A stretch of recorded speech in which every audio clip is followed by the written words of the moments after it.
Alam mo ba ito? Dapat alam mo.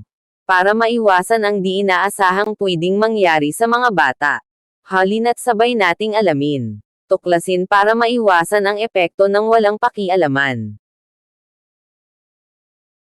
Nakagagambala sa pagtulog ang mga text message. Nakagagambala sa pagtulog ng mga kabataan ang mga text message. Ang ulat ng newsletter sa kalusugan na Apothekenumschau sa Alemanya.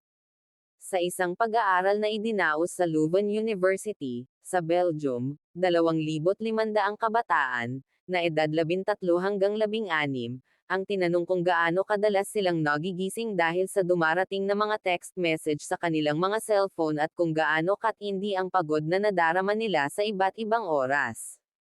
10% ang nagulat na nagigising sila sa mga text message ng di kukulangan minsan sa isang linggo. Ang tulog naman ng 3% ay nagagambala sa ganitong paraan gabi-gabi.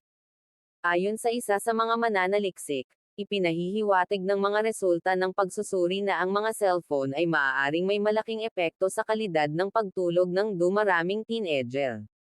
Ganito ang inirerekomenda ng newsletter, dapat tiyakin ng mga magulang na patay ang cellphone ng kanilang anak sa gabi. Maraming salamat sa panonood, hanggang sa muli. Ang inyong lingkod, Mr. Robot Tebi.